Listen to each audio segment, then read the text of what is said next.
Today I want to show you how I prepare skins. In this case, sheep skin. You might have seen in one of my other videos that I have sheep, and I also have them for giving me some meat and also for cleaning the land. And if I slaughter a sheep, I try to take advantage of all the parts. So I have taught myself to tan the skins of sheep. And in this video I'm going to show you step by step how I am doing it, because for me it was kind of difficult to find information about how to tan a sheep. But it's also true, this has the first time I've tried, it has been like 7-8 years now, and there was not too much information out there on YouTube. But now you can find a lot of videos with people explaining you how to do it, so it's not so difficult anymore. Good! How do we get this result? First of all, after slaughtering the sheep, you took off the skin, and the skin will still have a lot of grease and meat on it. So if you can start immediately with preparing your skin, you would start with scratching the skin, the meat and the grease off, or with washing the skin. What I did, because the day of slaughtering and the days after, I don't have lots of time for dealing with the skin, so I salted the skin and put it away for a week or 2 weeks, just until I had time to deal with it. Salting means that you put salt on the side, on the inside.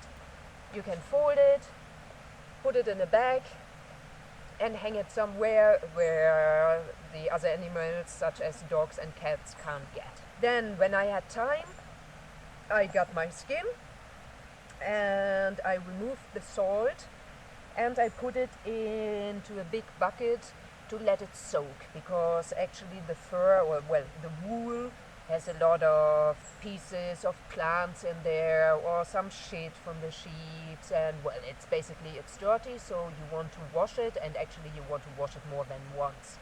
So first I put it in a bucket, I let it soak, and I change the water. When it is really dirty, I put new water in there, and you can even put a little bit of washing powder, but some natural stuff that is good for wool. Don't put anything very aggressive, okay? Okay, so after the first washing cycle, it's quite clean from the inside, although it needs more washing and combing. And now it has to dry, and then I have to remove all the fat and everything that is still here. Then I had to write some notes because it's a long process, okay? After the first wash, you can see here there's a lot of meat and grease on there. So I started to remove the meat and the grease by scratching. You can use stones. I'm using a shell here. Basically you have to find your own tool which works for you, that removes the meat but doesn't destroy the skin. This is actually quite hard work, so I don't really do it in one setting. After the first scratching, when most of the meat and grease is removed, I put it again with salt. Yeah, because the salt actually preserves meat. Now you can also hear more about this in my other video, where I have constructed a salt box to conserve meat. Well, so I put salt on it and I leave it for 3 days, that the salt can really penetrate and that my hands can rest a little bit from all the scratching. After 3 days I remove the salt again, and I give the skin a really good final wash in the washing machine. Again with some detergent, something not too strong, and really give it a good wash. As you can see, my cat also really likes the process and is very interested in the washing machine and the skin in there.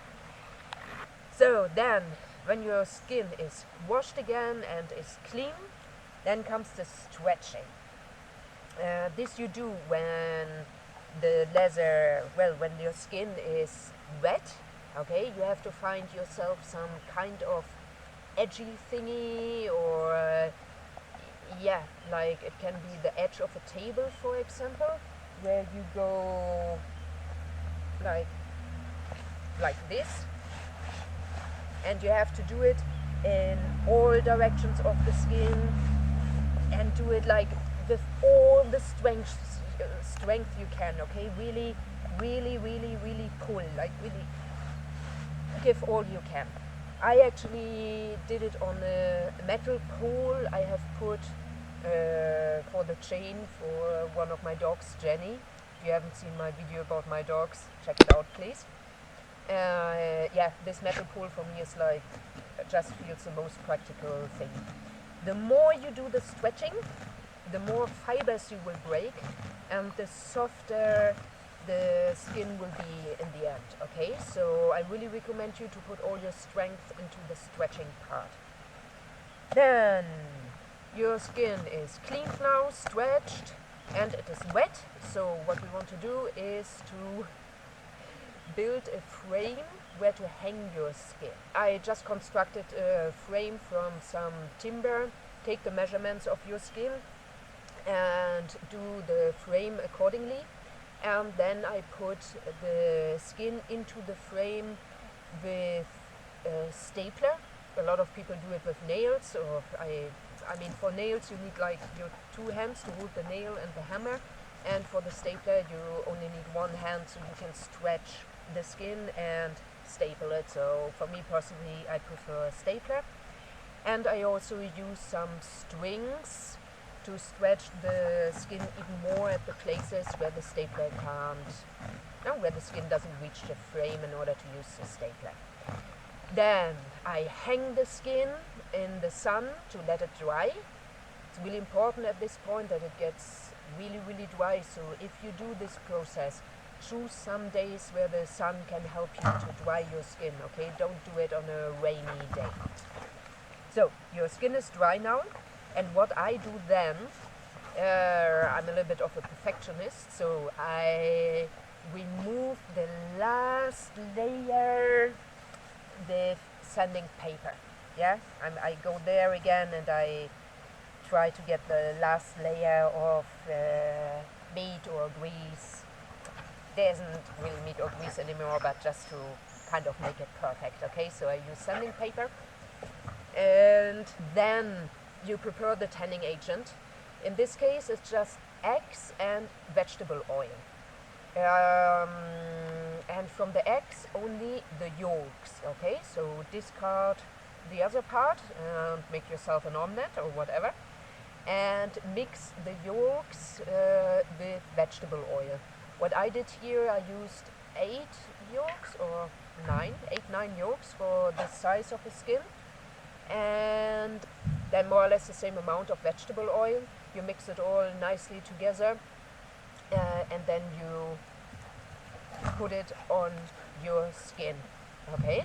Cover the skin from the inside, not the wool side, okay? And this tanning agent now has to stay on there for 3 days, okay? Again, keep it out of reach of children or dogs or cats. And let the tanning agent really soak in there, yeah? After the 3 days, you can take the tanning agent off, okay? The oil and the yolk, don't ask me about the chemical processes there, but they will kind of close the pores so that the skin is preserved for the future, okay? But keep in mind that you can't wash your skin. It's not a chemical tanning, okay? It's a natural tanning. So if you wash your skin afterwards, at any moment, no, when it is dirty, then the tanning process is actually removed, okay? It's not a tanning process for skins you are planning to wash. Good. So after leaving the tanning agent on for 3 days, you remove it. I use here a scraper. Now you can use a knife, anything to scratch it off. And once I have most of it scratched off, I just clean it again with a humid cloth, but don't make it too wet, okay? Remember, you can't wash your skin. And then comes the moment of combing your skin. So you turn it around to the wool side, and there are actually special combs for wool. I recommend you one like that, but if you don't have it, just use a brush from your hair maybe, and go and brush it. As more as you brush, as nicer it will actually get. So spend some time there and brushing. And then it's the moment to cut it out of your frame. If you have some sharp scissors, you can just go around, check what kind of shape you want to have, if you want to leave some skinny bits on, or you only want to have the woolly bits. That depends on you, what you like. And then your skin is done. You can use it for whatever you want. You can put it into your bed, not only in winter, also in summer, because it actually regulates the temperature. It's not that it gives heat, okay? It regulates your temperature. I have a sheepskin under my sheets all year long. It's really cozy. And I have sheepskin on one of my favorite chairs. If I take a chair to the fireplace, I also put a sheepskin on. I have a sheepskin on the sofa. I have a sheepskin in my car on the driver's seat. I use sheepskins as carpets, for example, in front of the bed. Well, obviously, you just lie on the grass with your sheepskin and play with your dog. So, if you have any more questions about the preparation of skins, please let me know in the comments.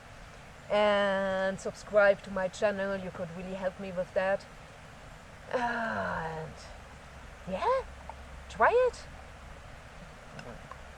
I mean, if you have the possibility, try it. Obviously not everybody has a sheep, yeah. Okay guys, thanks for watching. Keep it real, keep it healthy, and keep it peaceful, internally and externally. See you soon, bye bye. Quero morar numa casinha feita à mão, uma floresta onde eu possa plantar o que eu quiser e andar